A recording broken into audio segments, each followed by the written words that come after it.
How are we doing, Pat? Did you hear that the U.S. government brought on a Beach Boys song as their rallying cry? I did not. A bomb, bomb, bomb, bomb, bomb, Iran. Hold on. This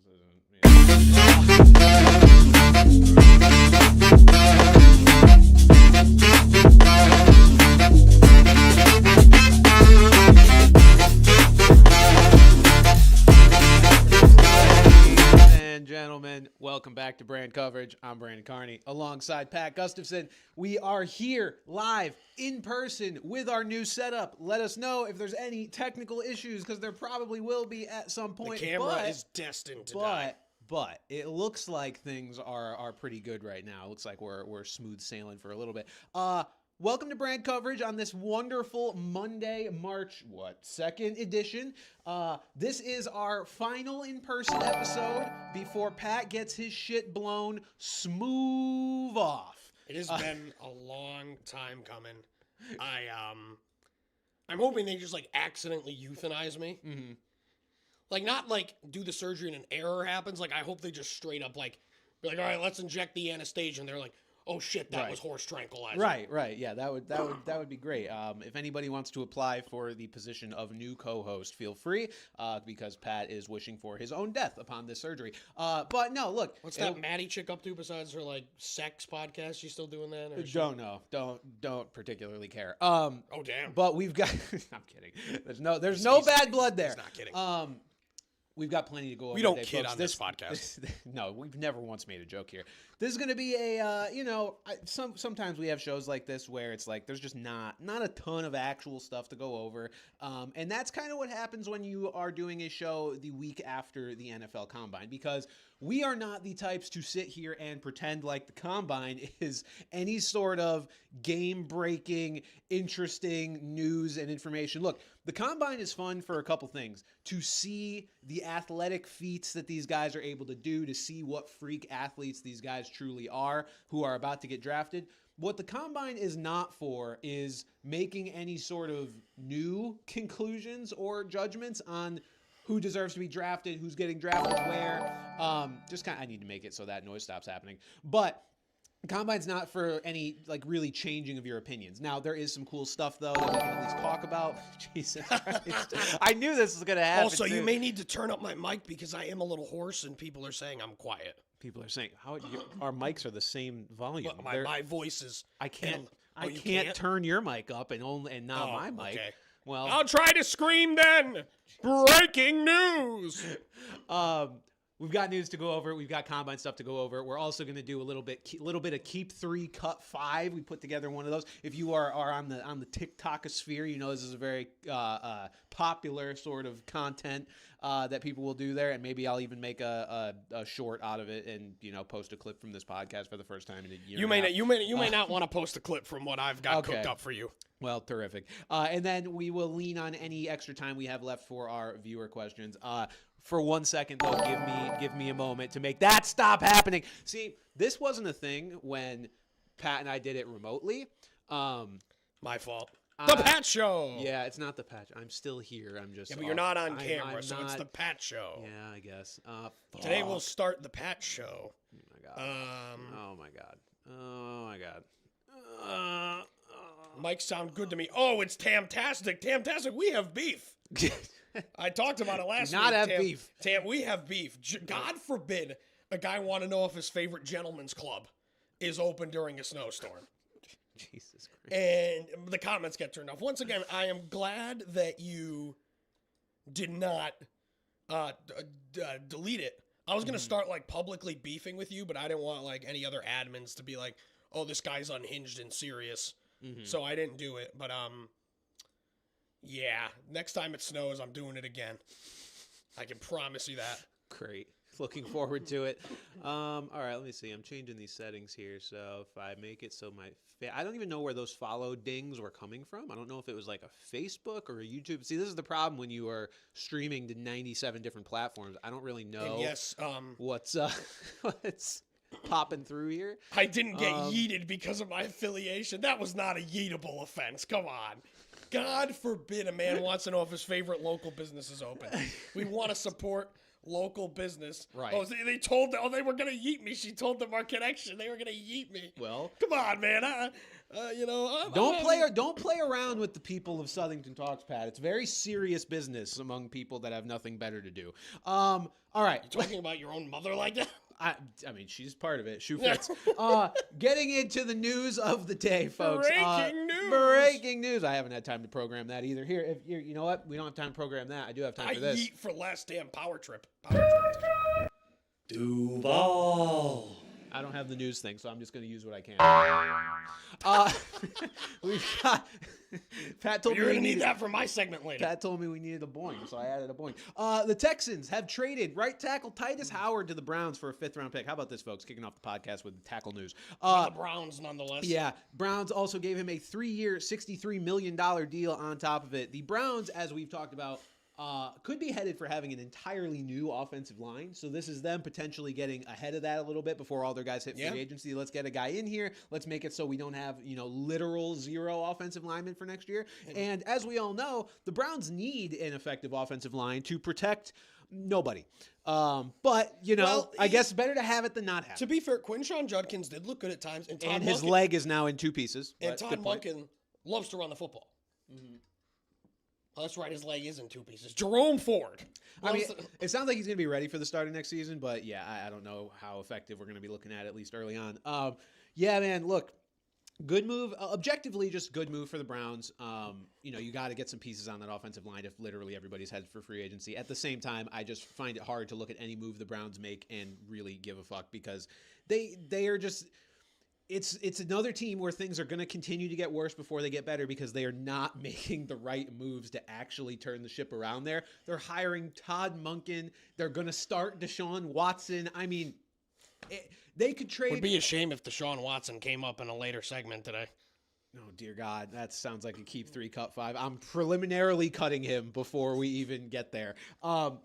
But yeah, it doesn't matter if they could fucking trade for Puka Nacua and Jamar Chase and Saquon Barkley and the best offensive line of all. They're going to be so sad and depressing and bad, and the Browns, and it's just gross. And all that after saying last year their draft class was actually very nice. Obviously Carson Schlesinger winning defensive rookie of the year, great rookie year. Quinshon Judkins productive while he was healthy. We'll see what version of him we get to start this season, but.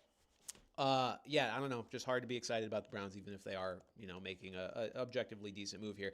Speaking of tackle moves, man, tackle heavy show. If that doesn't tell you at what time of year we're in, folks. March 2nd, 10 a.m. Eastern time. The Chiefs are set to release Jawan Taylor, saving $20 million in cap space. Well, did you hear what happened? No. Before they released him, he started leaving the room and got called for a false start. Yeah, he's known for an early release there. Yeah, that makes sense. He's going to go false start for some other poor team now. It was very funny to see him just continuously do that for the Chiefs over the course of the last few seasons. And not get called for a good deal of it. Yeah, I know. They started calling it a little more last year, but... Yeah. That man was off to the fucking races. It was very funny to me to hear. I think it was Chris Collinsworth explained it as he needs to get that extra little half step there to be able to keep up with these pass rushers. And I'm like, so you're saying he's sucks? Just bad. You're saying he needs to cheat to be able to defend these guys, offend these guys? Are they offending? Is that if they're an offensive line? He's defending the defender, I suppose. He's defending his quarterback. So he's defending. Yeah. But he's on offense. How are you defending if you're on offense? He's not doing anything offensively except protecting. He's defending the offending. Everything he did was offensive. We'll do plenty of offending today. I will say I think a lot of what he did was very offensive. So Jawan Taylor's getting released as the Chiefs continue to free up cap space here. We expected them to do that in a host of different ways, this just being one of them here as they try to give themselves some flexibility to sign some guys and not just have to roll into next season with exactly the same roster that they have right now. I'll be interested to see if any of this space ends up dedicated to a running back, as we have, speculated. Last week, I think I gave them Breece Hall in a speculative free agent move. It was not so much what I thought was going to happen, but an ideal, fantasy sort of fit for Breece Hall. Does sound like the Jets are just going to tag Breece Hall and keep him in hell, which is depressing for all parties involved. Let's be honest, that seems like the ideal Jeremiah Love landing spot. Yes, it does. Who is hopefully better than fucking Clyde Edwards-Helaire. I will be CEH was a Joe Burrow LSU merchant. Jeremiah Correct. Love is just a good football player. Yes, I will be very depressed if the Chiefs get Jeremiah Love, but Get then sad, brother. once I get over it, I will be drafting him in the first round. Extremely high. In the first round of our fantasy football draft. Only for Kareem Hunt to just to vulture him. Only for Darrell Williams to come in and get 500 yards and 3 receiving touchdowns. Derek Gore pops in. As Jerick McKinnon pops in as well. Fuck. Speaking of running backs, maybe they go to the Chiefs. David Montgomery.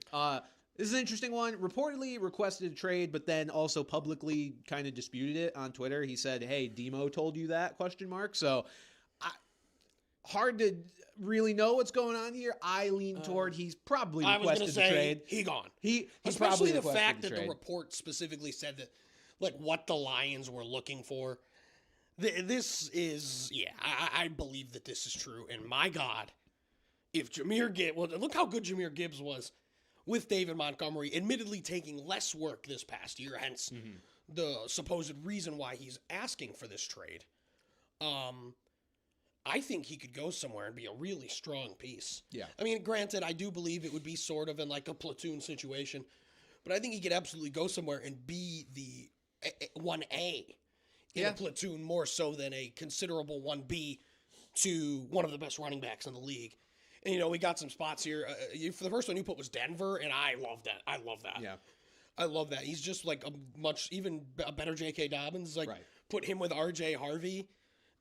You got, and then other teams just need running backs. Texans, Chiefs. A lot of teams, yeah. I mean, the Jags might, depending on Travis Etienne, the Commanders. Yeah. Can't forget the Seahawks if they do end That's up true. letting Kenneth Walker go, as Zach Charbonnet is certainly not going to be ready to start the year, I'd imagine.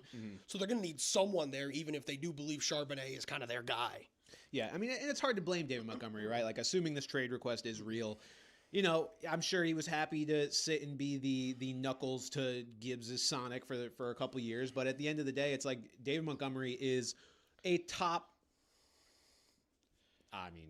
15, 20 talent running back. I don't know. He's good enough. I mean, I was going to say 30. He's good enough to start, for sure. Yeah.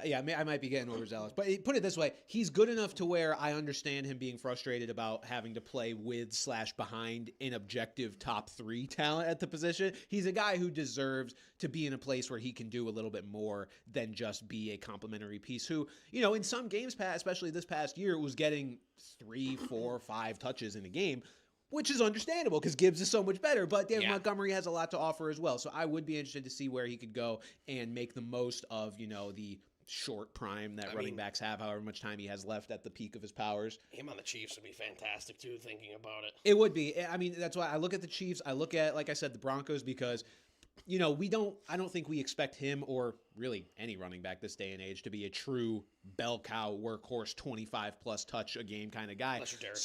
Unless you're Derrick Henry, I mean, hopefully Bijan Robinson does that this year for Atlanta. He's young though. He is young. But you look at a team like Denver and it's like that's kind of the closest thing you can get to being a workhorse while also knowing you're not going to get true workhorse, because I think playing next to RJ Harvey is like a super duper diet version of Gibbs in terms of the skill set, the way they play. So, Montgomery could go there, probably not have to worry about being ever phased out completely and still get some of that complimentary, workload going And how on. I just implied that David Montgomery's old? Yes. He's 35 days older than me. Well, I mean, you're fucking old I'm for a old running as back. shit, You're but old for a running. I'm old for a running back. If I was an NFL running back right now, Bran would hate my guts. I would be selling the fuck out of you in Dynasty. Keep 3, cut 5, cut. Give me a 3rd round pick and a soft pretzel, no salt needed. Yeah, I'd be getting the fuck rid of you. While we're on the topic of running backs, just a couple of little pieces of news that are coming through here on my phone here. Some of them just reminders from this past weekend. It's nothing major. You're not probably even going to have it. It was something I saw about the Giants. Speaking of guys not getting major workloads anymore, Giants are expected to be heavily involved in the running back market. Just to touch on here, they do have Cam Scadaboo, who I think is a guy that I would like to see with a workhorse role because I think he has the talent to be able to handle a 3-down sort of workload there. Tyrone Tracy, I don't care. That's what I mean. The fact that Tyrone Tracy and Devin Singletary, they need somebody better than those two. I think that's why they'll be heavily involved. Like, are they going to be going for one of the tippity top guys? I don't think so. But I definitely think there's going to be some kind of compliment. I just to think there's. Scatterboo. I mean, Scatterboo was electric, man. I'd love to see him. He was. And I still think he will. Your Christmas tree is still fucking up, by the way. It is. I just Merry noticed that. I'm Christmas. like, what the fuck? Merry Christmas. It is now March. This is March. But yeah, I think I would be a little more than surprised if they went for someone who was kind of going to supersede Scatterboo in that pecking order. But maybe I'm wrong, as I often am as listeners to the show now. I mean, it's, it's saying they're going to be heavily involved in the running back market tells me that that to me reads like they're going to be involved with the bigger players. Not necessarily your Kenneth Walkers or your Breece Halls, but possibly your... Okay. Possibly your Travis. What does that say? Hold on, I need to be able to see. Sorry, guys. Fuck, it went away. Fuck. I need to know what platform. Oh wait, I think it's Twitch. That looks like a no. That is not YouTube. No, here's the thing. It's like a generic Streamlabs notification, and I don't know. I mean, I do know how to get rid of it. Kinda. It'll just get rid of everything for a little bit. Hold on. Wait, where? Come here. Sorry guys, one moment here. Fucking alert box. Hide. It's hidden. Okay, it should stop. It sounds like they're gonna go after a guy who's maybe not a tier 1 back, but like more of a tier 2, like maybe a Travis Etienne. That might even be a little bit higher up. That might be a little much for me. But I could see J.K. Dobbins. I could see Isaiah Pacheco. He's those kind of guys. But it does kind of make me sad. I wish I wasn't getting alerts in March that the Giants are heavily looking at the running back market, because I want Scatterboo to be the true featured guy, and it's not just because I golfed with him. It's because he's a fucking psychopath and fun to watch. Like I want to see him get close to 20 touches a game. But it seems like the Giants might be more interested in getting him 12 to 15 and getting somebody else 8 to 10 or something to that effect. So we'll see. Just wanted to mention that. And also, speaking of the Giants, Wan'Dale Robinson, the report is that chances of him re-signing are slim. So we will likely be seeing Wan'Dale Robinson elsewhere other than New York / New Jersey / Barf City. Okay. More running backs. Aaron Jones is expected to be released by the Vikings if the Vikings cannot find a trade partner for him. They are also set to cut Javon Hargrave in an effort to free up cap space for themselves. They need to free up a lot of cap space because they got work to do. Yeah, they are very much in the red there, and they desperately need a quarterback. So looking at Aaron Jones, Pat, obviously we talked about all the teams that could use a running back. I mean, he's a guy I could see the Giants going after if they strictly wanted a depth, change of pace, cheaper kind of guy. Aaron Jones definitely fits that mold. I'm also thinking about maybe a Packers reunion. I mean, we've seen crazier things than a guy like this go back to the team they were on. I feel like he's a nice maybe change of pace for them. If they keep Josh Jacobs, I could see it either way. If they keep Josh Jacobs, it would be tough, I feel like, because Emmanuel Wilson, I feel like, has earned that level of complimentary work. Yeah, but granted, different types of players, right? Like I feel like Emmanuel Wilson is almost like just a 1-for-1 replacement to Jacobs, not in skill level, but in style. He's like a lesser version of Jacobs. So I don't know. Maybe an Aaron Jones does fit there. I'm kind of just spitballing in terms of the reunion idea. But yeah, Aaron Jones is another guy who could be added to this running back free agent class, and I think has a decent amount left to give. I mean, we were talking about it before the show went on. Like he's still talented. He struggled with injuries even when he was, in his true prime. Yeah. And I feel like that's going to continue to be the case. We saw that this year. I mean, the Vikings went into this year with a clear intent of truly splitting the work. I mean, that was not just the rumor. That was how it materialized for the first couple weeks until Jones almost immediately got hurt in like week 3. Oh my God, excuse me, sorry. But they were truly splitting the work between Jordan Mason and Aaron Jones, and Jones still got hurt. So, he's a guy that it's like when he's on the field, I think he's still got a good amount left to offer, but he's just getting hurt a little bit too much. I think if he ends up on your favorite team out there, like be excited about the snaps he gives you, but don't expect it to be a ton of snaps. I will say my biggest takeaway from this is that if Jordan Mason is given the keys to that backfield in Minnesota, regardless of who's playing quarterback, that's great. That's great. I mean, I do think they'll bring someone in, but I do think that it'll be more of a compliment. I don't think it'll be on the level of someone as Aaron Jones. I'm not sure, because I mean, I'd be interested to see if they get a better quarterback. I mean, obviously it's hard to get worse than JJ McCarthy, but like for it to be, I don't know that I'm like wheels up on Jordan Mason as somebody who was so heavily invested in him last year. He really didn't take that job and run with it really all year. I mean, he had every opportunity Aaron Jones was out for a lot of the year, and he still just didn't really dominate with the touches he was given. So I don't know. Part of me thinks Jordan Mason's just not really built to be that level of guy. But, maybe when they're in scoring position a little bit more often with a quarterback who's not 9, we could, have a different discussion here. But we will see. Speaking of potential trade candidates, doesn't seem like Aaron Jones is going to find a trade partner, but you never know. Another guy who may or may not find a trade partner is Anthony Richardson. What do you mean may or may not? Colts. Somehow, still only 23 years old, same age as Drake May is Anthony Richardson. That's crazy. He is being allowed to seek a trade. I feel like he needs at least one gap year here. I don't feel like he should be traded somewhere that this team is going to be starting him right away. That's why, for me, the ideal sort of places for him to go: Packers, Rams, 49ers. Packers strictly because they are going to be losing Malik Willis, and they just reclaimed one sort of draft bust. Maybe see what they can do with another one. Let him sit behind Jordan Love for a little bit. Let Matt LaFleur work his magic. The Rams, obviously, Matt Stafford planning to come back this season. Have Anthony Richardson sit behind him, see what he can do, see what he can pick up. 49ers, they've been doing this over the years. They would have to get rid of Mac Jones, obviously, but I'm sure they're not uninterested in doing so. Like I said last week, if they get a good enough offer, I think they have to. Yeah. For your backup quarterback, especially when someone like Anthony Richardson's potentially out there. Yeah, I definitely don't think any team is going to get him with a sole intention of getting him and saying, this is our guy. I think if anything, he may compete somewhere, like maybe like in Arizona. Yep. Or I know you joked about the Jets in your short about it, but things like that, somewhere where he's going to have to compete, and if he wins the job straight up, he wins the job, and if he's still ass, he's still ass. Oh, wait, these aren't calibrated yet, but the full cam reactions, let me see how they work. Oh, okay, that's pretty close. Hold on, I'm going to do this. There you go. This is good, and then doing the chicken wing. Oh, there I am. Oh, yeah. God, I put Free Willy back in the fucking ocean, dude. My God, send me out back, dude.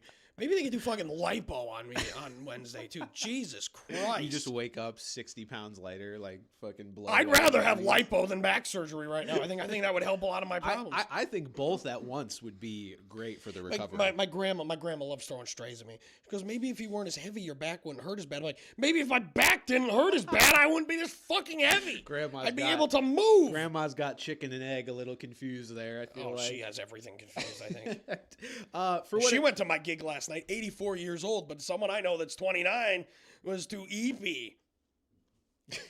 I like my beauty sleep. For what it's worth, after a Colts versus Vikings game in 2024, Kevin O'Connell told Anthony Richardson, "You're a bad dude, and you're going to play a long time in this league. I still believe in you." Like he's bad. You're bad. Also, for what it's worth, this was in 2024. It would not surprise me if, based on 2025, Kevin O'Connell said, "Actually, no fucking thanks. But you knocked your eye out with an exercise band." Is he an upgrade from 9? You're an upgrade from 9. I'm an upgrade from 9. Yes. 9. No, he is very similar to Hitler in terms of of impact on an organization. Good Lord. That organization being the Vikings and or Germany. I don't know. Anyway, I don't think Anthony Richardson's going to Minnesota, but they do have a quarterback need, so you never know. And look, speaking of Minnesota having a quarterback need, we talked last week about possible landing spots for a lot of these quarterbacks. It's starting to come a little bit more into view here exactly what the fate of a lot of these TBD quarterbacks is going to be. And honestly, it sounds like all of these quarterbacks who are fringe either going to be traded or might stick around, whatever. Sounds like they're all just going to get released. That is the way it's trending right now, and that is including Tua Tagovailoa, Kyler Murray, Kirk Cousins, Justin Fields, and Geno Smith. The way things are playing out, Pat, I would not be surprised. Honestly, I would probably bet on at least 4 of those guys being starters next year somewhere. Because looking at the quarterback openings, and I didn't put the Raiders here because I think it's fair to earmark them Mendoza at this point. The teams that need quarterbacks obviously are some of these quarterbacks teams, but it includes the Dolphins, the Cardinals, the Jets, the Vikings, the Browns, and the Steelers. So let's take Mendoza's off the board. Rookie-wise, the only other rookie quarterback that could start week one, Ty Simpson, maybe. Yeah. So you got Ty Simpson. I don't know if anyone's drafting him with that kind of intent, though. Right, but you never know. Sure. And then Mac Jones, if Mac Jones ends up traded. Other than that, like, I mean, you've got so many open spots here. I feel like these teams are kind of just going to shuffle look around at it these like- gross names. it's like NHL coaches. I don't know anything about the NHL. All I know is that they literally just pass around their coaches like a joint at a party. But like, has Jacoby Brissett played his way into an opportunity here, for example? Sure. I do keep Like, forgetting about my boy, Jacoby. you- My bad, Wolfpack I member. saw a rumor today that the Rams, that the Cardinals like Jimmy Garoppolo I did because of see Mike that. LaFleur. Yeah, brother. You should be executed. Bad If we're doing- teams stay bad. I Jimmy mean, G and Nathaniel Hackett would feed families as a disaster class, man. I do have a good prediction for Gino next year. The new Ayatollah of Iran. okay. Because he is basically on that level now. You want to know where throw last week's show out the window because I don't even remember what predictions I made for quarterbacks. Yeah, I And deleted it. and I probably feel should've like kept I'm it. starting to think more clearly now. I think Gino's going to the Vikings. I think Gino's going to be their quarterback, and I think he's going to be okay.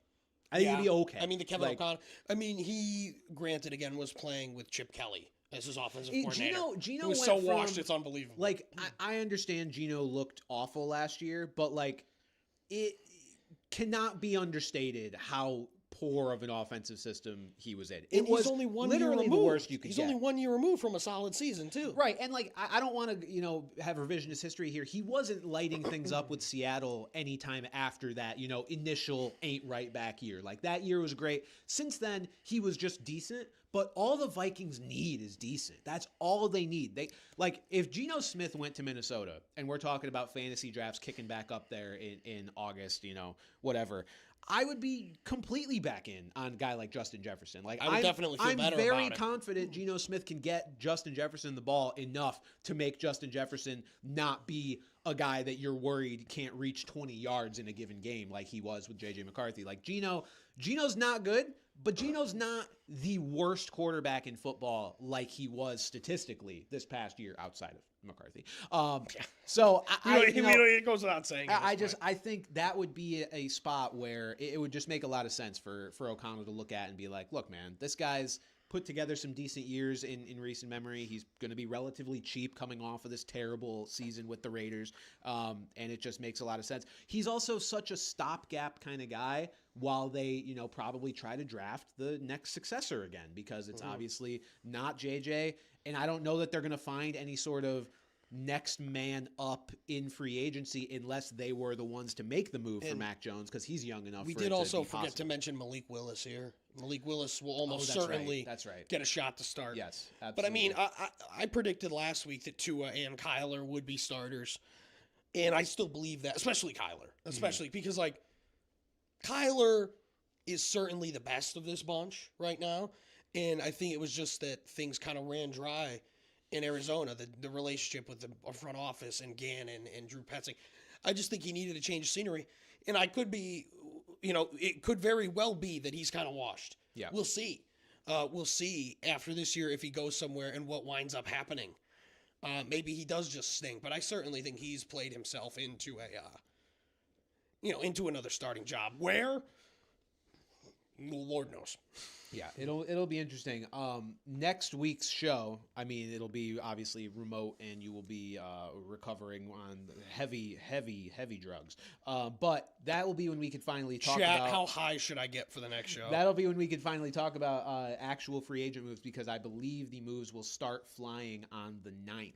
And that is when as legal soon as tampering begins. And as soon as that legal the NFL, same thing with NBA free agency. It's the deals are amazing basically done because it just flies in. Yeah. I like MLB free agency better because of the nuance, but it is slow. Yeah. It is slow. Roster building and things like that. But that first few hours of NFL and NBA free agency are always just fucking electric. Yeah, because there's lots of illegal tampering happening before the legal tampering. And then who was it that it basically, was it the Falcons that, Kirk basically was like, I got legally tampered with. Yeah, Kirk.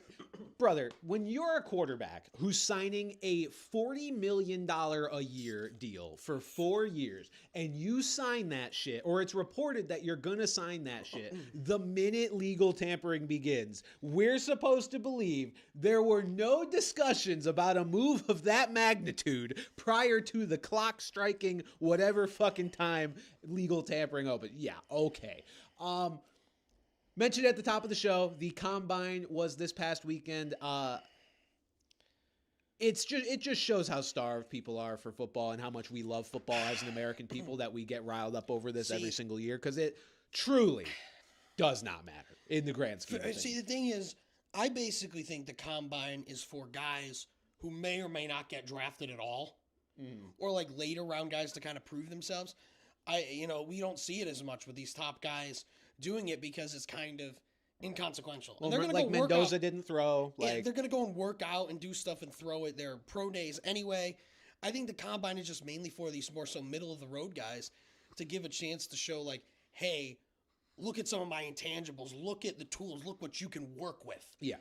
And I'll start with this guy. You don't have him listed here. Did you see Diego Pounds, the Ole Miss or Mississippi State? Is it Ole Miss, Mississippi State tackle? He ran a 5.15 40. He is 335 pounds. I don't think people realize, because, like, obviously, like, compared to some of the... I don't think people realize just how fast nearly a flat 5-second 40 is. For a man that is that big, that could chase down 90% of the population... Being 335 pounds and having your last name be Pounds is funny as fuck. Funny. But, like, that is... People, like... have you ever run a 40 before? We ran it when I was in college. I ran like a college summer. Yeah. I ran one in college too. It was like barely sub 8.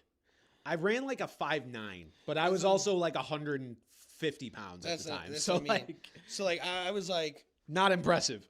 If I tried to run a 40 right now, I'd probably collapse at the 10-yard line, popping Achilles off the starting line. But I that blew my mind. Yeah. Like something like that, like. Well, and that's the thing is like I'm sitting here and I think you and I both agree that the Combine doesn't matter. He's also 6'6", so he's just huge. The Combine doesn't matter in terms of like revealing anything we didn't already know about these players, but the NFL does still value it for whatever reason. So it matters in the sense that these guys are improving their draft stock. I'm not going to sit here and ignorantly say that they're not looking at what's happening. More so for... Yes, it's for these guys. And one of those guys, I'll skip ahead of the headliner of the Combine here for a second because this guy really fits that mold. Arkansas running back Mike Washington Jr., he ran a 4.33 40, which this year's running back class outside of Jeremiah Love is very wide open. So Mike Washington was seen getting visibly emotional after running this 40 time because he knows that something was needed to separate a running back from this class, and he just did it. And he knows he probably changed his life in 4.33 seconds. So it's cool from that perspective to be able to see guys do this, knowing the effect that it will have on their draft stock. It's more that just from a talent evaluation perspective, like I know the Combine did not make me think Mike Washington is any more likely to be an effective NFL player than I already thought, which I had no thoughts on him. I was unaware of Mike Washington. It's funny because but he's fast. We know that. For someone who loves pro football as much as I do, man, I've kind of faded on college. It's hard for me to. I don't really watch college football. It's unfortunate, and because everybody always tells me I'm fucking crazy for not watching it, and I'm like, I get it. Like I used understand. to love it. Maybe like. Honestly, like when I was in high school, it was like 10 years ago, I loved college football. It's just hard, and I loved the draft. It's hard when you don't have it ingrained in you growing up, and like you and I are from Connecticut, like we have UConn. Stinks. UConn. They were in the Fiesta Bowl when 2010. Yeah, like UConn was semi-interesting back in 2010, but even then, it was all they did was make the Fiesta Bowl. It's not like when you grow up in these places where college football is a massive thing. You have a team to attach yourself to that makes you interested in the rest of everything. It's why we're such big college basketball guys because we are in the basketball capital of the world, and thus, everybody loves March Madness. But you and I are in probably the small percentage of people that actually follow college basketball all season long and are very interested. Why is Pat breathing like Darth Vader in the background? Apologies. I played two shows last night, and I'm just fucked. And I'm just so fucked right now. So, Pat, I am your father. And I popped a just whole fucking Xanax last night. And I'm still kind of. still a little whack. So that's also part of it. Brand coverage sponsored by Xanax. No. Sponsored by pharmaceuticals. Pat's favorite thing in the world. More combine takeaways. The real headliner here: Ohio State linebacker Sonny Styles, whose real name is not Sonny, by the way. It's Alex. So minus aura points for lying about your name, Alex. But he dominated the combine. 43.5-inch vertical, which was number one for anyone 6'4" or taller since 2003, and also number one for anyone 240 pounds or more since 2003.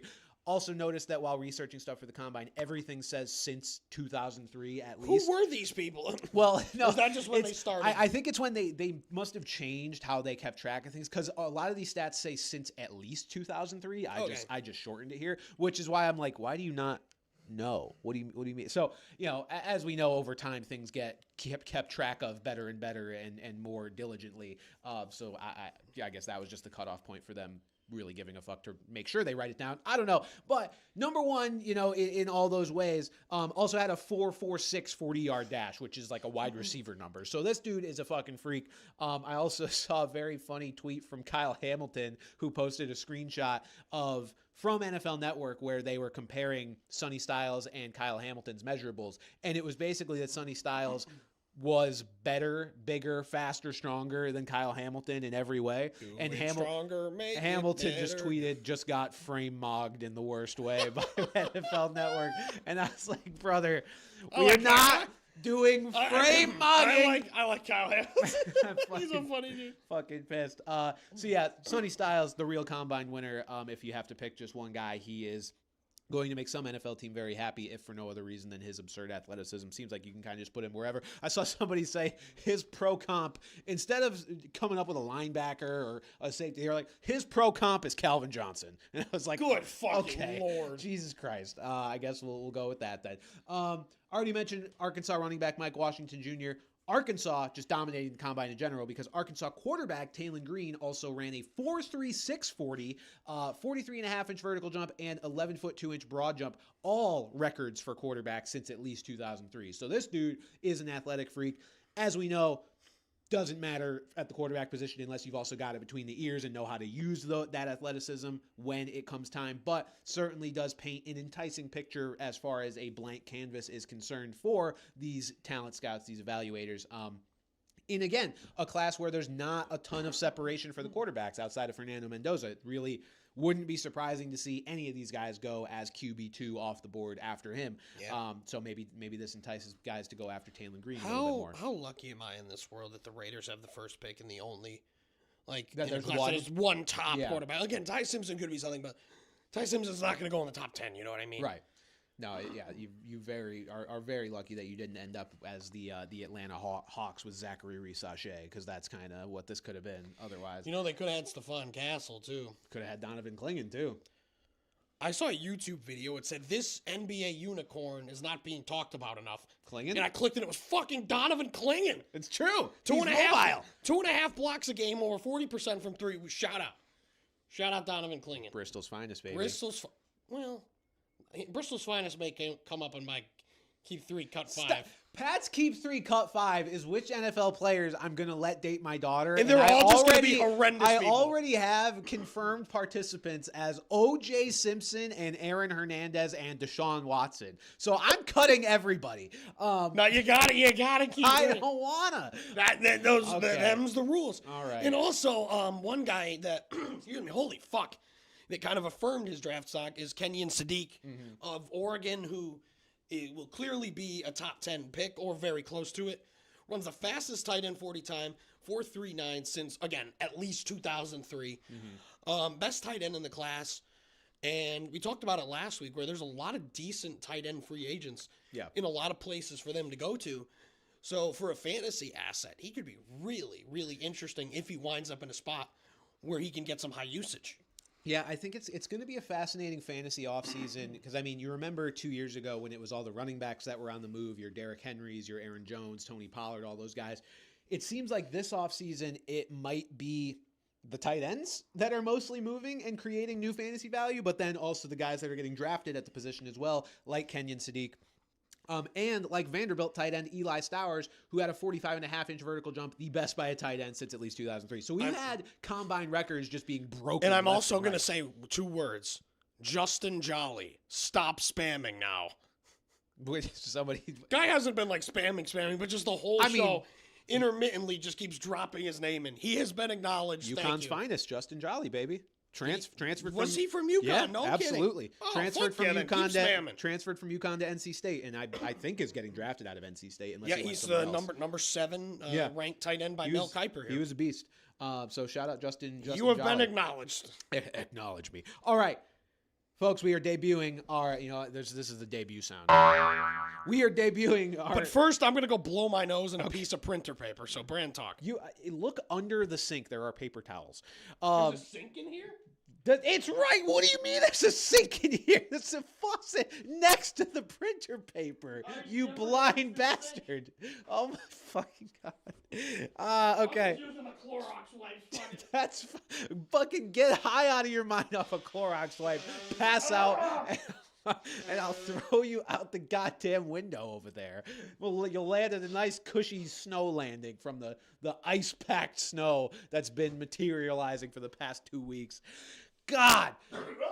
Keep 3, cut 5, debuting on the Brand Coverage Podcast. I might finally be dying. Pat had a good idea that, we should just come up with some fun segments here, especially for today. We've got about 40 minutes left. Well, yeah, we've got plenty 50, of time. Excuse me. Any time that we don't fill here, we will fill with viewer questions, which I have congregated on, Instagram, as well as, any questions you guys may have in the live chat. We will get those out of the way during the show today because it is a light show prior to free agency. But one way apparently I'm not a light show. One way Pat thought to fill the show was, some of these, and I feel like Keep 3, Cut 5 could be a segment that sticks around for sure. I've already got some ideas cooking up for other ones here in the future.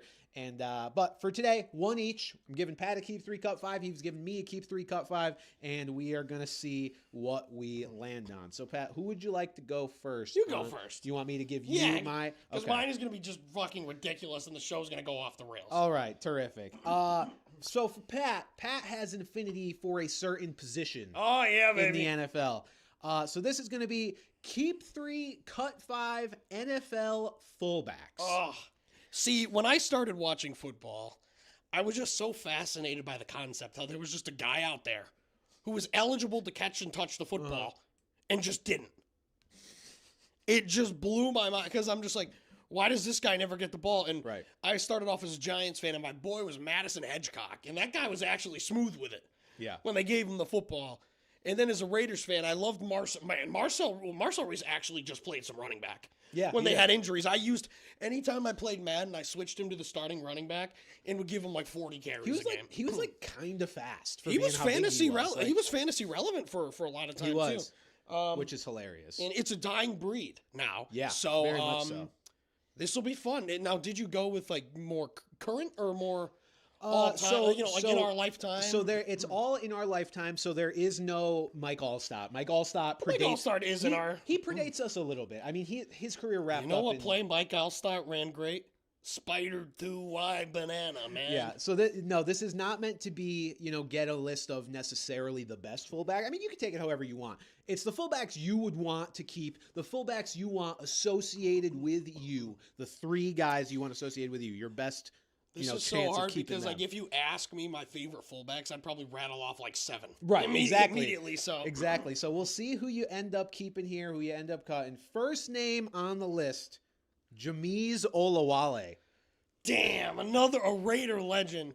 See, I'm thinking that you're going to go with some of, like, genuinely the best of the best.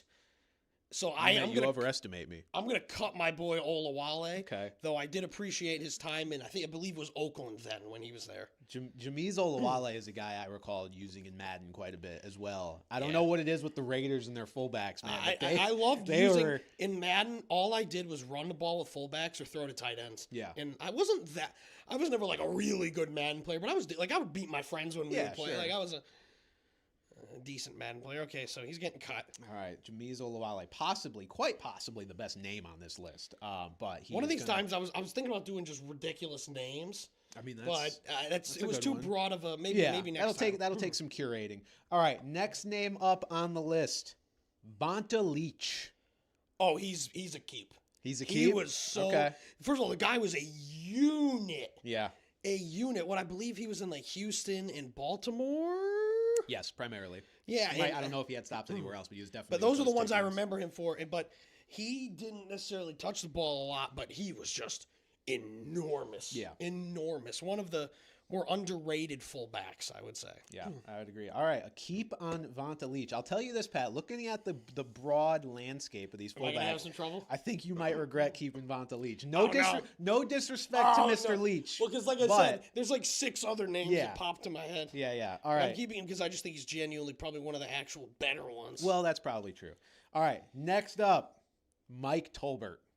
fuck. Big Fuck. Tubby Fuck. Mike Fuck. Tolbert.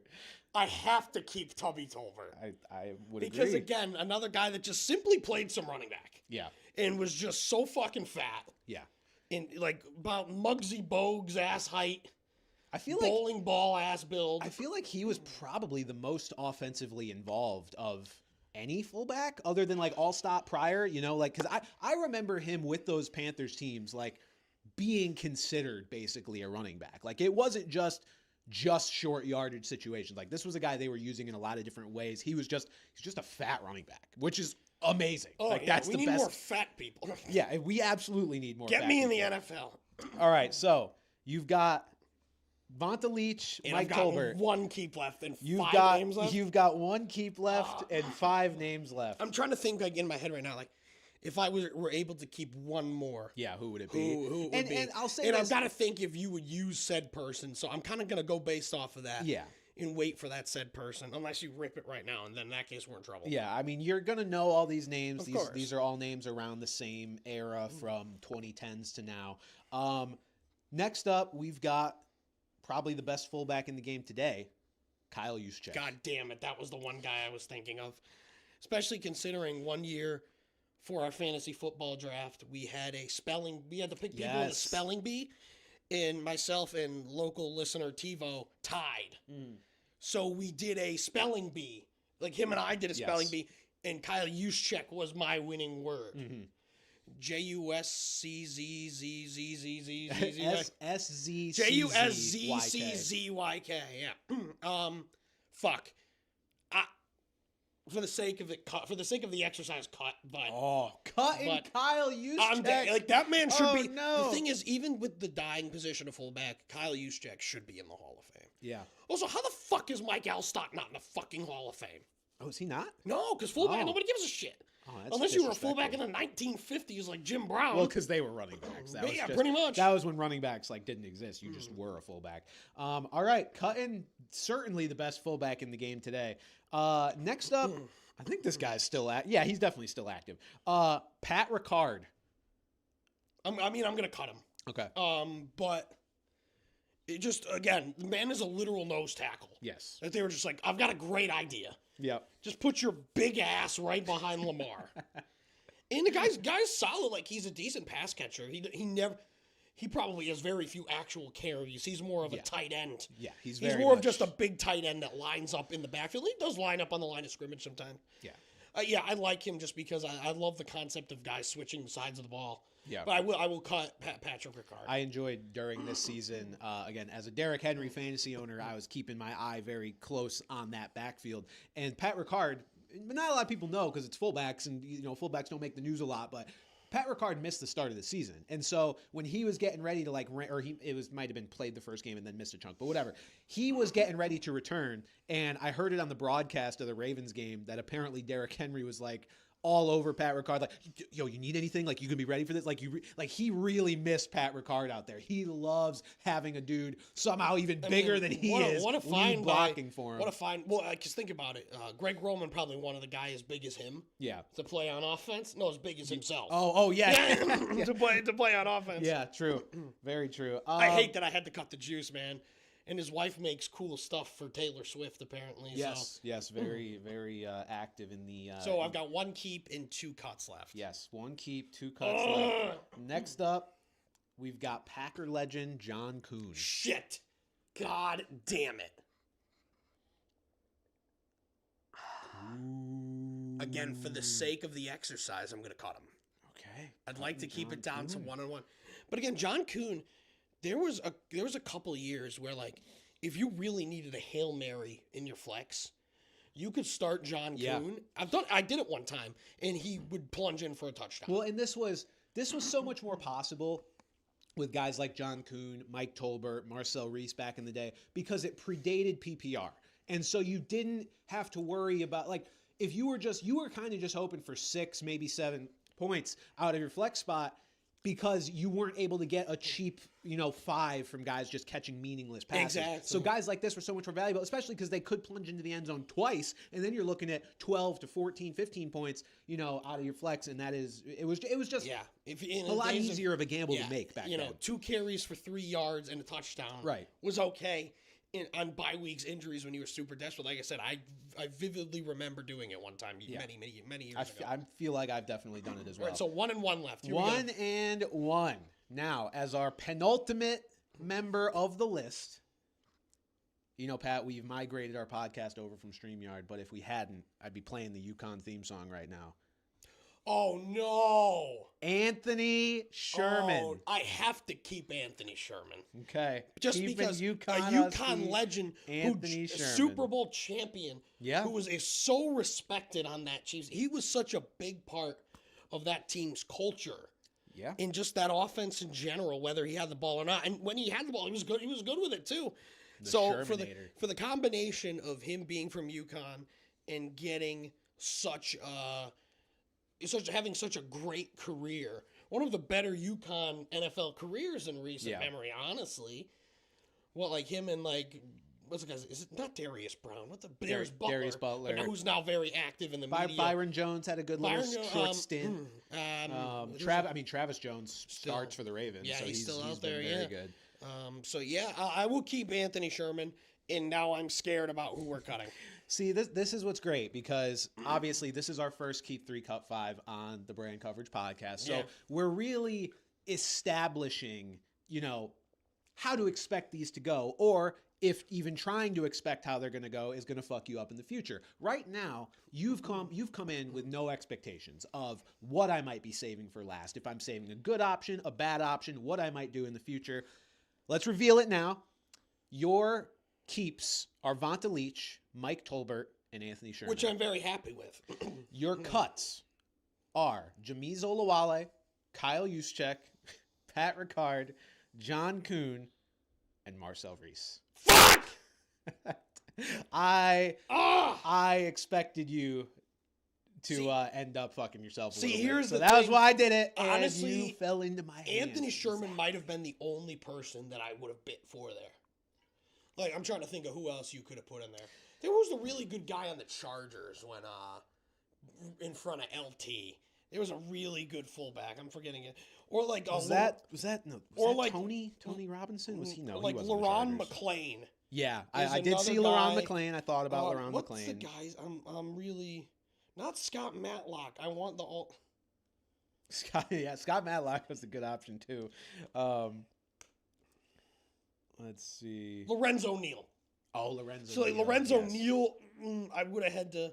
So if I would go back in time and knowing if you had given me the 8 options and said keep 3. Sure. Yeah. I'm keeping Marcel Reese. I'm keeping Tubby Tolbert. Juszczyk, maybe? Probably still Anthony Sherman. Okay. Again, just the UConn and just how well respected he was and how it was like a thing when he retired. Yeah. For that team. Yeah. That was fun. All things considered, you ended up with a pretty good list there. Can't really complain. So no, I'm not mad about it because it's really Reese is the one that really gets me, and obviously Juszczyk should have been there. I got to get one more guy on my list for you. Who's terrible? I'm not looking. I'm looking away. All right. All right. So we're gonna start here. So for Bran has made a YouTube video on this before. Who I would let date 2 or 3. Who he would let date his daughter. So we're doing keep 3, cut 5. People that you would let date your daughter. Surely this will go well. First on the list. And it's actually relevant based on the age of this man's dating interests. Bill Belichick. No. Okay. Here's the thing. All right, I have a lot to think about here, right? Because I already know some of your player pool that you've included. What I don't know is if you've included literally any good options, like a Kirk Cousins, just like a wholesome fella. You know, I might. I got one guy like spot that.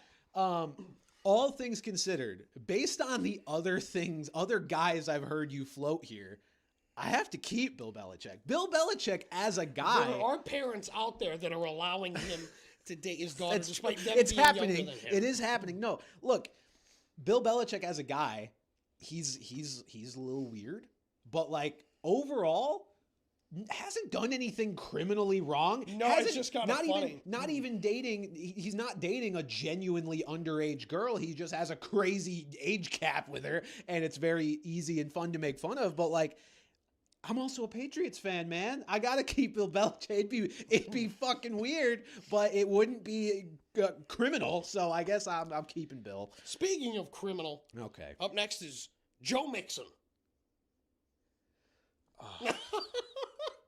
Because he's a piece of shit Okay. and has knocked a woman clean out on camera. But who else do It's I not have? funny. It's not But funny. no, it's funny in the sense I that know. what else am I going to pull out here? Exactly, which is why I have to consider, because you may pull out people that have just flat out done worse. Like, I know there's probably people out there that are like, Bran, Joe Mixon punched a woman in the head on video. That should be grounds for an automatic cut. And I hear you, but Pat might be bringing out straight murderers. Like, we really got alleged and acquitted murderers. We really got to toe the line here. But for all intensive purposes, I'm gonna cut Joe Mixon. He's also, that was not his only offense. He also had a thing where he like shot at a kid on his front lawn. I'm pretty sure. I mean, we've all done that a couple times. We've all done that a couple times. True. But I cannot in good conscience keep Joe Mixon. Look, if I get backed into a corner at the end here, keeping a guy who would probably back my daughter into a corner, then it is what it is. But right now I need to exercise my choices and get rid of a guy who I know is not a very good person. So okay. Up next, Jackson Mahomes. He's not a football player. I could also go with Pat Sr. here if we wanted to switch. Fuck. Okay. You know, Pat Sr., you're going to get a good ride with him. Oh, man. Okay, you know what? No, for a second I was like, Jackson Mahomes is kind of just annoying.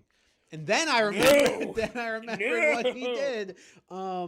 Yeah, no, I'm going to go ahead and cut Jackson Mahomes for forcibly kissing a woman and also being an annoying piece of shit before and after that, even though the after has been a little bit less public. I guess, Pat finally got his brother to shut the fuck up a little bit.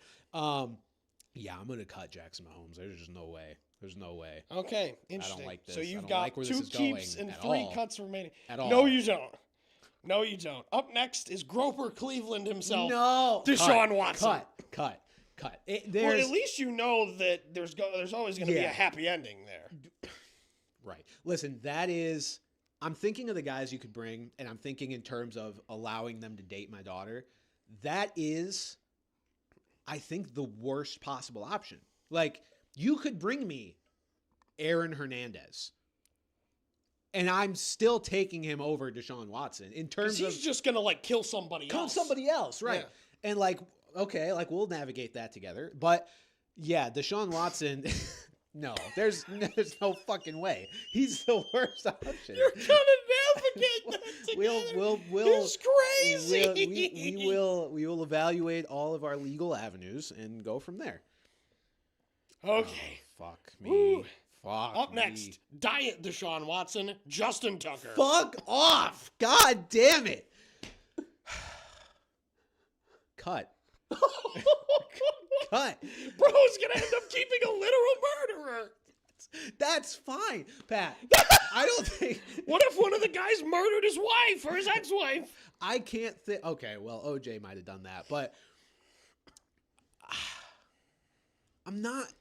There's no world where I'm keeping an accused and or convicted sexual assault person. There's That's there's no world where that's That's happening. fair. Cut. Okay. Up next, Bristol, Connecticut's finest, Aaron Hernandez. Oh no. He's gonna. Wait. What are you looking at? We do not condone the actions of Aaron Hernandez on this show. Wait, we might have to interject here. Why? I saw something in chat. News? I'm trying to see. Yep, David Montgomery has been traded to the Texans. Oh, actually? Yes, he has. Shout out. Oh shit! Shout out Alex in the chat How there. did I not get that notification? Phone. Literally You're not doing your job. Rappaport tweeted it 28 seconds ago. Alex. To the Texans. Alex, this is egregious that a you're on top. round, No, we a fifth appreciate round pick. So here's what we're gonna do. Wow. We're gonna finish our silly little game, and then we've got time Yes, to talk then about we'll David Montgomery. But I want to acknowledge that it has been seen, and it will be spoken about at length very soon. Aaron Hernandez, you've got 2 keeps and 1 cut left. We do not condone the actions of a murderer. However, Well, he died an innocent man. Remember, it was Given- under appeal. given that his crimes were not anything to do with, I think, the woman he was, I don't think he did anything against her. I hope. I mean, probably, but I should right. put DJ Hernandez on here too. I'm keeping Aaron Hernandez. I'm so sorry. I'm so sorry. Listen, I know what kind of guys I can't. That would force me to keep the next 2 guys if I were to cut Aaron Hernandez. Yeah. And I know you're not bringing any better you're not about to bring me Kirk Cousins and Fernando Mendoza with the next 2. You're just not doing it. So Okay. I'm keeping the guy who didn't murder his wife. At least. All right. Okay. So,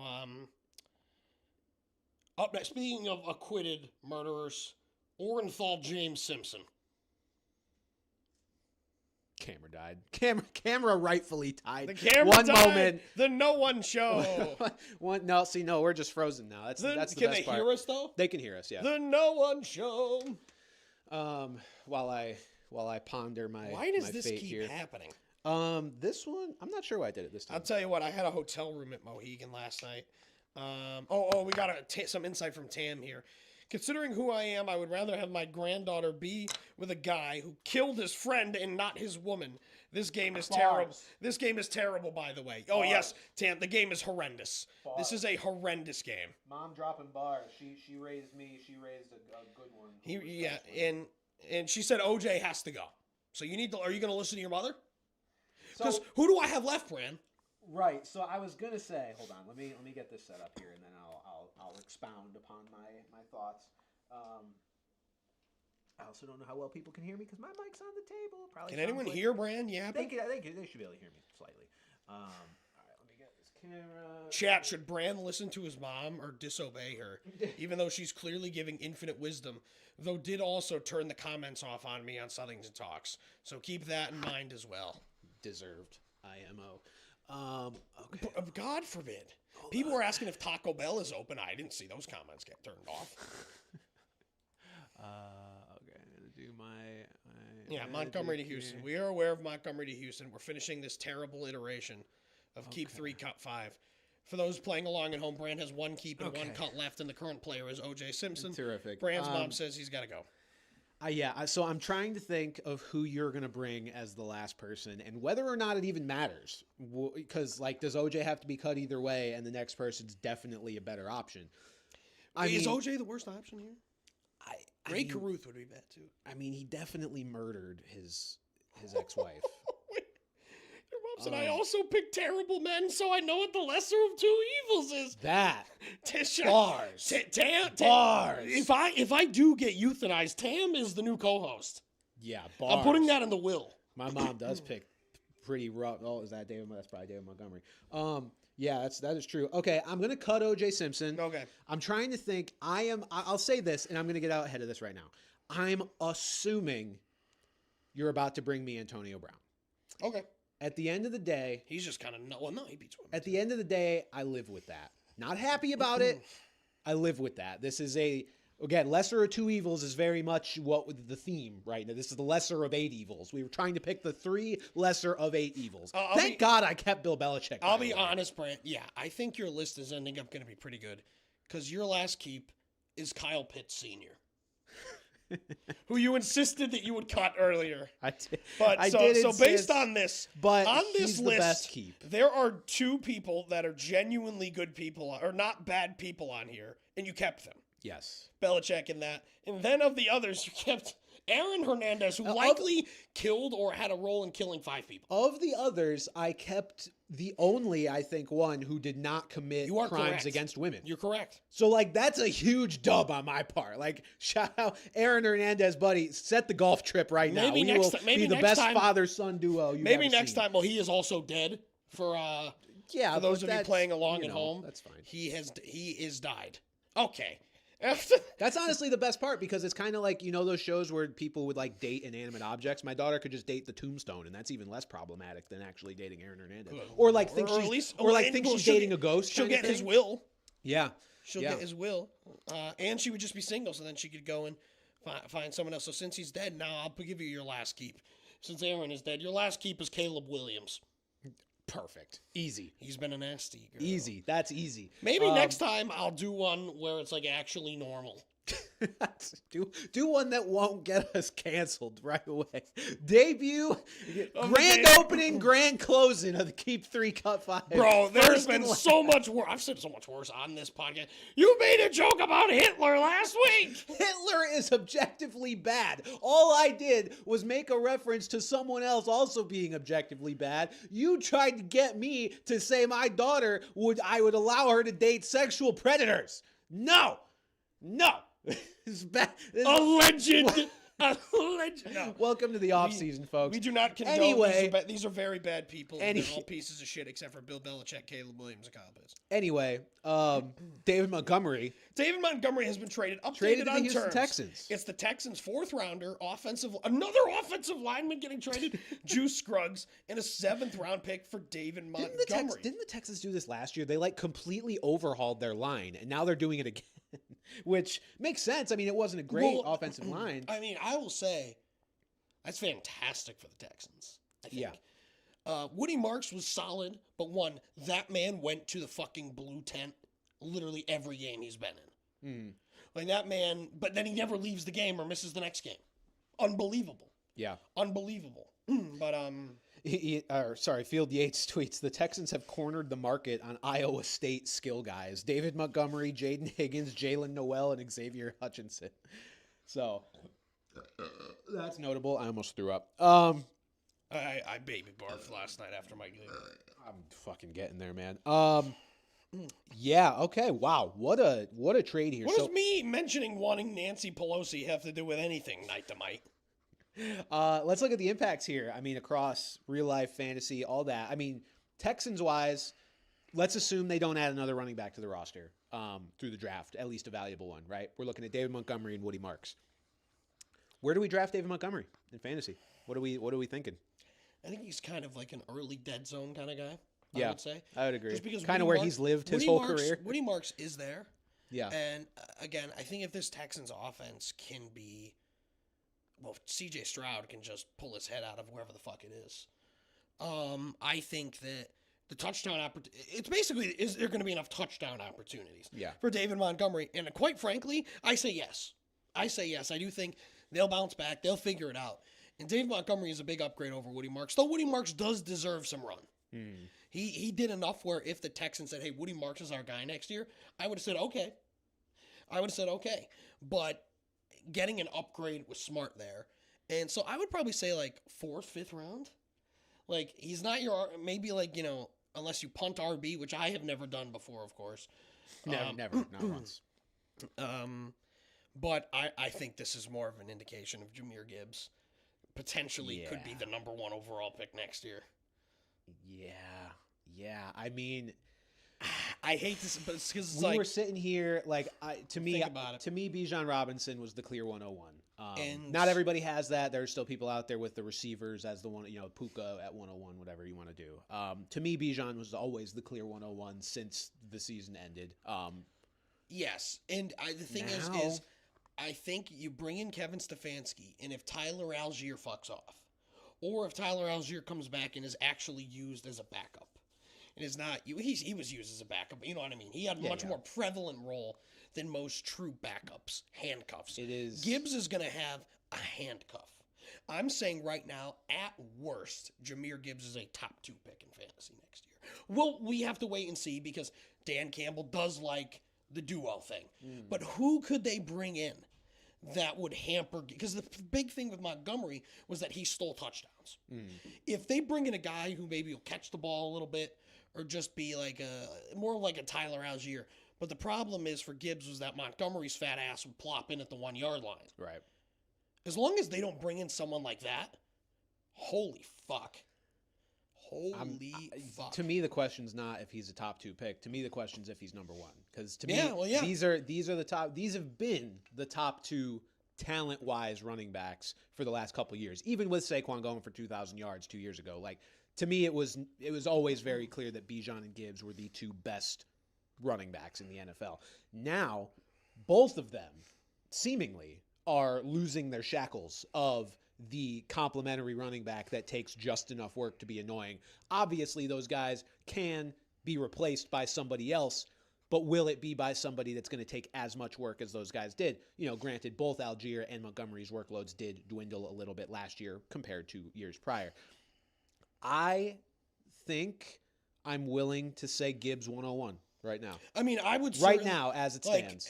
I think that like saying that is perfectly reasonable. I think we'll need to wait and see mainly what happens with the Falcons in terms of what happens with Tyler Algier. Like, what if the Lions just brought in Tyler Algier? I don't think that's out of the question. Like that Dan Campbell would bring in someone like that. But the other thing though is that we saw in Arizona, Drew Petzing loves to run the football. That's the only thing that I think makes him a good fit there in Detroit. Yeah. Is that he loves to. You saw it with the Cardinals. They ran the football, whether with Kyler, whether with James Conner, whether with the 300 different backups that have played there the last few years. Loves to run the ball. Yeah. But again, we'll have to see the draft as well. But I can't imagine a team looking like saying like, we have Jahmyr Gibbs, we need someone to cut into his workload. Or, hey, we have Bijan Robinson, we need someone to cut into his workload. If everything stays this, well, I'll just put it this way. If the Lions do not bring in a significant running back, I'd take Jahmyr Gibbs over Bijan Robinson. Very close. I agree. And we're both going to have high picks in our draft, I believe, right? I forgot the priority. I think I pick 5th. You and pick I believe 6th. right after you. So, I mean, like, we're going to be up there. So I'll say this. We're not going to be, we're probably not going to be dealing in the Bijan Gibbs. Oh, of course Gibbses. not. Those guys will be sniped long before our picks, but we are definitely in a yes, you have spot. 5 and I have 6. That's correct. God, what a dank top group we have. Our whole league is dank now that I think about it. It is very, very, very dank. Long-time listener Moff gets the first one, and long-time listener Bert, long-time listener Daddy Dave, Commissioner Andy, Bran, and two-time Daddy two-time Dave Daddy now. Dave. As of yesterday. Shout out Daddy Dave. Wait, Dave, what? Yeah. Yesterday? Yeah. Oh, my God. Yesterday. Congrats, Dave. Big congrats out there. Dave and do I dox his wife's first name, too? Dave and Steve. Redacted. Yes, big shout out to them. Yeah. And just thinking back to David Montgomery for a second here, I do want to just remind everybody that, 2 years ago, the Texans offense was also not really moving the ball that well, much like they weren't this past season. But 2 years ago, they were running it really well. And that was just in kind of an anomaly, kind of felt like a weird thing that they were able to run it so well when their passing offense could get nothing going. So it's possible we could see that kind of thing again, and that would make David Montgomery even more valuable. I am torn on where I feel like I'd be comfortable selecting him because on the surface, it's like you've got this running back who's going to be the starting running back on an offense with potential. But he's going to get that workload eaten into by Woody Marks, certainly, but we just don't know by how much. So, yeah, definitely going to create some interesting discussions here this offseason. But, yeah, that's that on that deal. Man, the Texans are getting active today, huh? They're just fucking trading everybody, trading the Titus Raiders Howard. are looking to pair Genty with a running back. Yeah, I did see that. I hope it's like Bam night. Agree. That's the thing. The thing is, the Raiders, Genty can catch passes, but it's not his strength. Right. So I think if they do bring in anybody, it would be more of kind of just like a change of pace. Like, what about Kenneth Gainwell? I think Kenneth Gainwell would be a perfect fit in Vegas there with That's Gentile. fair. That's fair. All right. I am going to try to find the viewer Someone said, questions. hear me out. Someone should get Aiden O'Connell. No. Aiden O'Connell's not awful, but he's just like a backup that if your guy gets hurt and he's got to play a few weeks, you're like okay with it. Right. But I don't believe he's outside of like his situation with the Raiders. I don't believe they're ever going to need, he's ever going to be a guy competing for starting quarterback. Yeah. Okay. I'm going to try to find all the donation questions. I'm going to try to pop a 0 on Immaculate Grid too. I got my 50th ever 0 yesterday. Let's get 51 today. Hold on, I'm gonna sneak on up to the computer over here and try to. Oh, Tyler Wright just donated $4.99. $4.99. Thank you, Tyler. Thank you very much. You're paying for you guys are paying for my medical bills, by the way. You're paying for my DoorDash. Just kidding. No, you're not. I got $100 to DoorDash for this surgery, man. I am gonna be a fucking hot air balloon after this shit. You're gonna see a man working out like you've never seen a man work out before. God, I look like I ate myself. Let's see. So that donation came through. I think. Okay. Yeah, I think I see the donations now. Can I? Giants played right field. What'd you say? Giants played right field. Wait, I believe Ramiro Pena played a game in right field for them. Probably. I know he's played right field before, but was it with the Yankees or the Giants? I don't know how confident I am. This is that riveting off-season content for you guys, Pat. Doing this is what I just wake up and lay in bed and do this every morning and think about it way too much. While Pat ponders that, Bjorn the Fell-Handed donated $5 earlier. Said, "What do you think about the Chiefs taking Sadiq at 9 if they get K9?" I mean, I think the Chiefs' offense would make me want to kill myself if they got both Kenyon Sadiq and Kenneth Walker on their fucking team. Kenyon Walker and Kenneth Sadiq. And Kenton Facey. Yeah, that would be brother. They'd be very good. That's what I think about that. Do I think they'll do it? Maybe. I mean, Kelsey hasn't retired yet. Not that he necessarily needs to for them to draft Kenyon Sadiq, but they're also getting married on June 13th, I believe. Are they? Are you a Swiftie? I saw on Twitter. You're on the Travis Kelce Taylor Swift subreddit. A woman I'm speaking to likes Taylor Swift a lot. Shocker. I'm speaking to a woman. Shocker. I know. Well, triple double shocker there. Tyler, you didn't have to donate another $4.99. No, he did. No, he did. And he has to donate another $100 just for his transgression. No, I'm kidding. We'll read that one in a second. Metalhead with $2 said, "Bye Bisaccia, hello Cam Accord." Yeah, sorry, hang on, Uncle Rich. Hang on. I have inside information on the Uncle Rich situation. Mm-hmm. Allegedly, apparently, like they all kind of went into the offseason thinking that they were all going to get canned. Mm-hmm. Turns out nobody got canned. Mm-hmm. And they were not going to can him. He's not retiring, but he left. Allegedly, he was not pushed out. He and Jim Schwartz are going to start their own team. Apparently, and there's a thought that he could wind up being the special teams coach at South Carolina. Oh. Which was where he coached and lives. Okay. Just doxed Uncle Rich. He has a house there. But yeah, so interesting. Very interesting. Yes, I talked to inside sources, a.k.a. his nephew, which is the only inside source that I have on him. But yeah, that was the first thing I asked him. I saw him, and it was like the day after. I'm like, what happened to Uncle Rich? But yeah, apparently, shockingly, he was not, like, fired. They were not going to fire him, which, unfortunately, is crazy. They should have, but they lucked out. I said, I'm sorry, but they should have. So Tyler with another $4.99 said, "Listen to every episode for 2 years. First time commenting. Is JSN overhyped? Also JSN or Chase IRL? Obviously Chase. Yes, obviously Chase. Is JSN overhyped? No, I don't think he's overhyped. I think you're going to hear us talk in different ways about JSN this offseason. Like there's talking about him as the NFL player and talking about him as the fantasy player. And to me, like you're going to hear me say about how I like to play it safe in the early rounds and not take guys whose situations have drastically changed. Well, JSN's situation has drastically changed, losing Clint Kubiak. Do I think that is going to make him bad? No, obviously not. But am I going to look at what he did this past season and say that's the JSN we're getting next year? No, I'm not looking at the fact that I think he led the league in receiving yards. He was either one or two. I think he led. I'm not looking at him as wide receiver 1 because he is losing the OC that he, reached those heights with. He's still going to be very good. He's still the clear number 1 receiver on a team with a quarterback that we've shown is now capable of supporting multiple good fantasy receivers over the years. And there isn't really a ton of competition. No, there's not. Like Rashid Shaheed's a free agent. Going to leave Cooper most Kupp likely. is kind of just his own thing at this point. AJ Barner looked good at the end of the year, but isn't going to command a ton of work. And then Torrey Horton, Jake Bobo, like some like good players, but yeah, exactly. Not there is JSNs. nobody unless they go and get someone that's going to take a significant cut.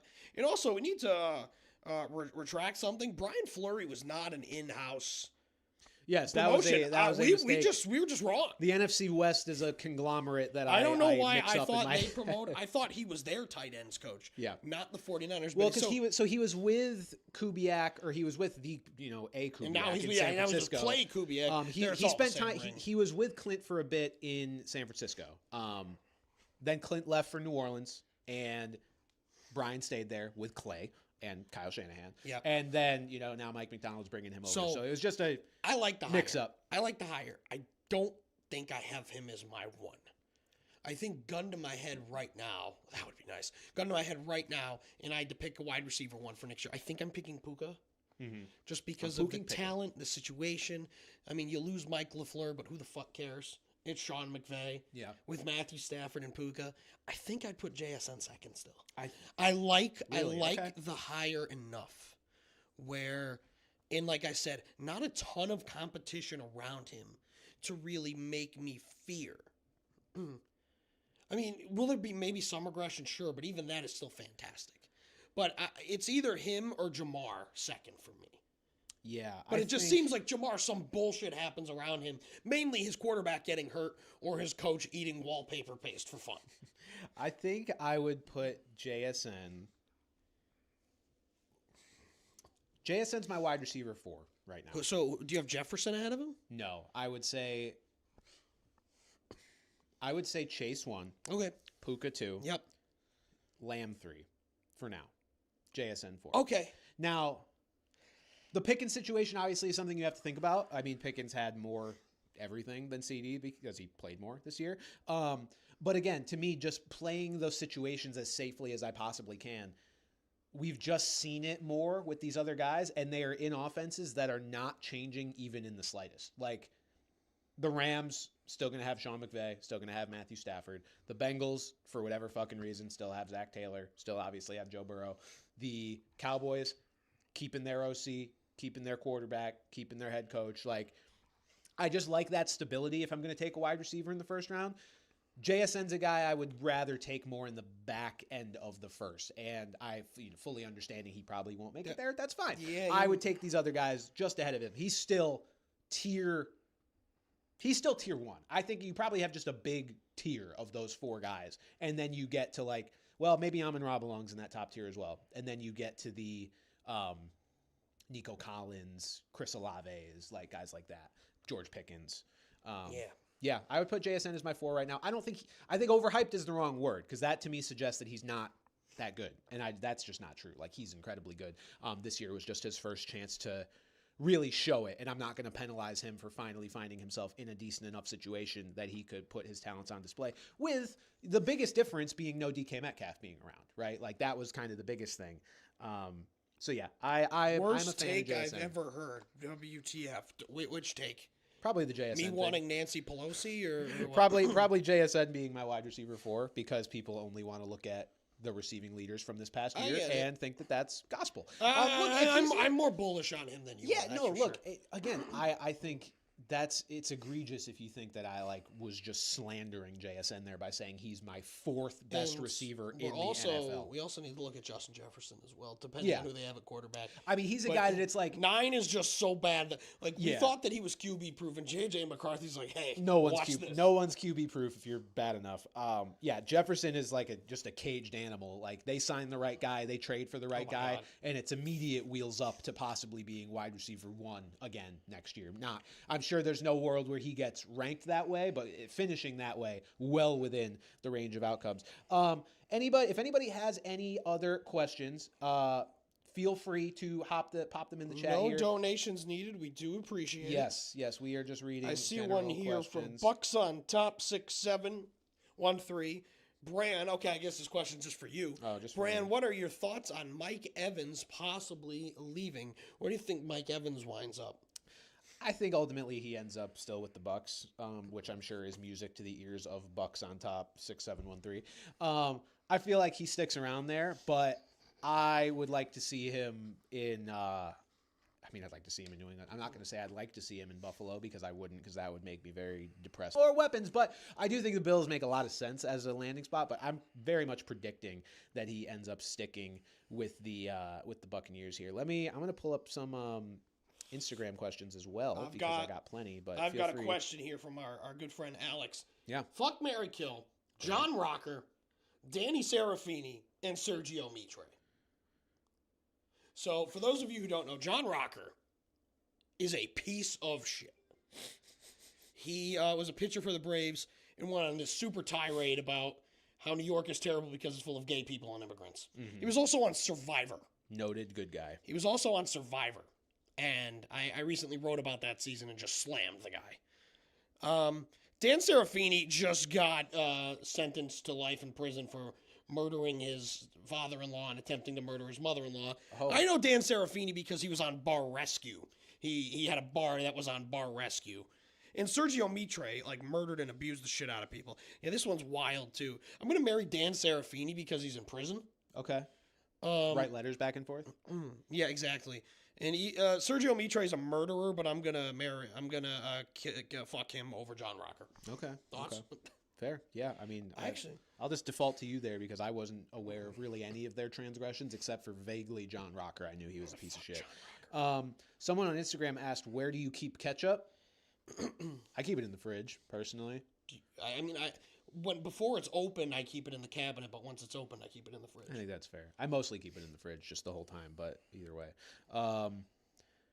What happens first? Dallas makes a conference championship or the Jets make the playoffs? Giant meteor. See, the thing is, the Jets are nowhere close to being a playoff team, but all it takes is one wipeout of the coaching staff, and then we've seen how quickly things can turn. I'll say, it's more likely that Dallas makes a conference championship because that's theoretically a thing that could happen next year if they just make the right moves. They've got a good core. The pieces are there. It just doesn't seem to come together for one reason or another. Their defense was pretty rough. Yeah, but they did a good job at the deadline. Hopefully, a whole off season of being together could help. Yeah. Let's see. Why do you look like you're going to steal some chipmunks? Well, that's just rude. Do you don't look like what's his name, David Cross? I don't. Do I look like the? A little bit. To be fair, where I was posing for questions on Instagram, I zoomed my face in really, really close, and I also said, "Why is my forehead so goddamn big?" Alvin and the Chipmunks, man, fucking, that is a movie to me that is so bad that it's good. The original Alvin and the Chipmunks movie, I fucked with that. I haven't seen it in a long time, but I do remember. It's so bad, but it's so bad that it's good. What do you think is a fair return for AJ Brown? A first and a second. Kevin Patullo. I think a first and a second. I think they definitely a first. So the reports are that their asking price for him is unreasonable because it was actually reported in connection with the Patriots that they're keeping their tabs on him, but their asking price is just ridiculous, which tells me it's probably multiple firsts as of right now. Thinking back to when the Raiders traded for Devontae Adams, Pat, that was just 2 seconds, if I recall correctly. AJ Brown, little bit younger, so I would say a first and a second, and I don't know, maybe a seventh or something like that. That feels fair to me. That feels like something that they could be enticed by. Let's see. What do you think about the Commanders next season? I like their chances to bounce back. I think some teams just get the dick with injuries, man, and they just got the dick with injuries this year. Dan Campbell's Dan Campbell. Holy fuck. Dan Campbell Quinn is on the hot seat. Mm-hmm. And even though it's only year 3 and he did really well in year 1, they at least have to show more because injuries happen, but there are cases where you can say injury, like the Cowboys, for example. Brian Schottenheimer's first year, it's they didn't quite live up to expectation, but they did a good enough job where you're okay, they need to at least do that. They need to at least say, okay, this team is back on the right track again. And I think they can do that. Pat, do the Bears get Max Crosby? And if not, where does he go if he leaves the Raiders? See, the thing is, if I'm the Raiders, I'm trying to go for a team that's possibly didn't make the playoffs. So to get a higher pick, like maybe like the Commanders, I think would be a good spot for him. Mm-hmm. The Lions also missed the playoffs, so their pick is in the late teens. So if I'm the Raiders, I'm trying to maximize a potential first-round pick this year.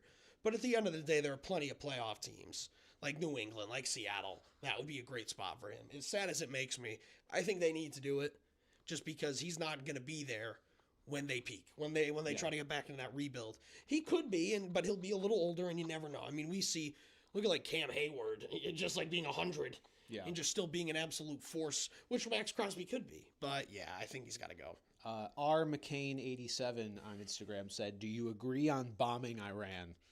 Sir, this is a Wendy's. Moving on. Iran.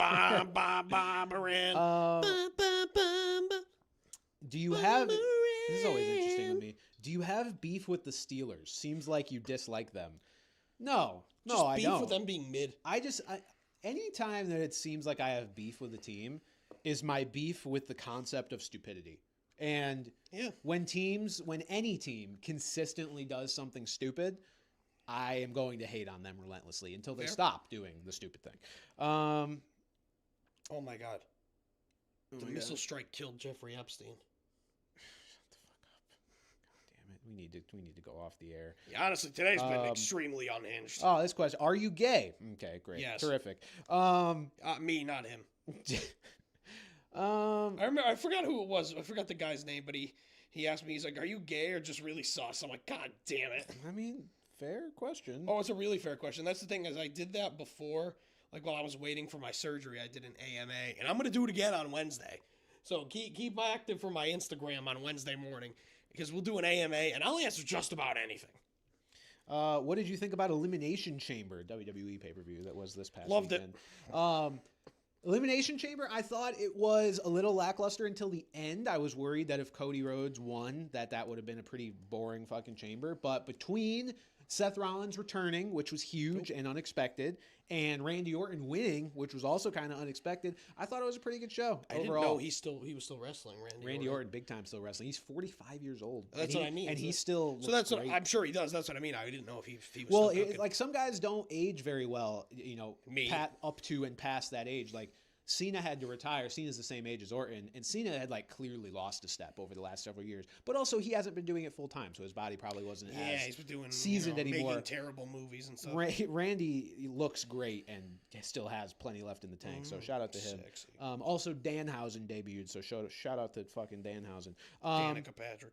All right, we'll do one more question from maybe YouTube, and then we'll call it a day.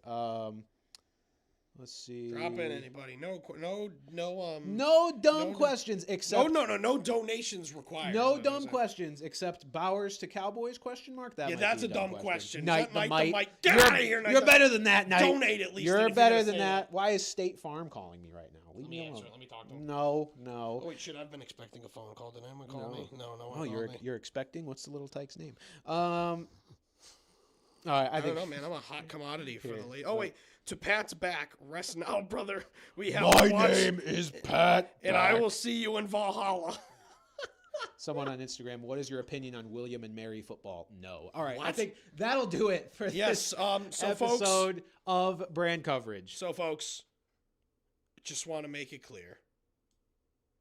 If doctors do accidentally euthanize me, or purposely, it's been a wonderful experience on Brand Coverage.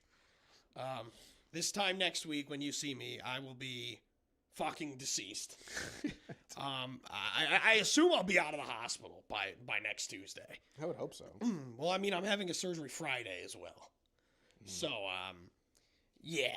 So, but thank you all for the kind words on the podcast on Instagram about this. It has been 9 months, for those of you following along, that I started having problems again, laying horizontally in my house, being off camera, literally losing my life to that beanbag. When we started doing the show, in person, and I was like, "Yeah, you think you can be on a beanbag? Like, is that gonna be comfortable?" Like, no one had back issues. He's like, "Yeah, I should be fine." And then but here's the thing: is my back got way worse. No, that's what I'm saying. I was just saying. It was funny looking back. Here's my proclamation: we're bringing back the beanbags. Okay. Return to the bags? Yes. Okay. Once I am healthy enough to actually sit up on a beanbag. Got it. That'll be the. What that'll childhood be the goal. trauma caused your Xanax? I don't have a Xanax addiction. I have a Percocet addiction. Yeah, you could quit any time, right? You don't No, have a I Xanax. can stop whenever I want to. I just don't want to. But yes, yeah, I'm having surgery finally. I'm so fucking excited. I hope it's accidentally a lobotomy. And it might make me slightly more intelligent on this podcast. Might make some better keep 3 Cup 5s. But I'm going to bet on one next week. We will return next week remotely as Pat recovers. Thank you guys for tuning in. For Pat Gustafson, I'm Brandon Carney. We'll see you guys next time.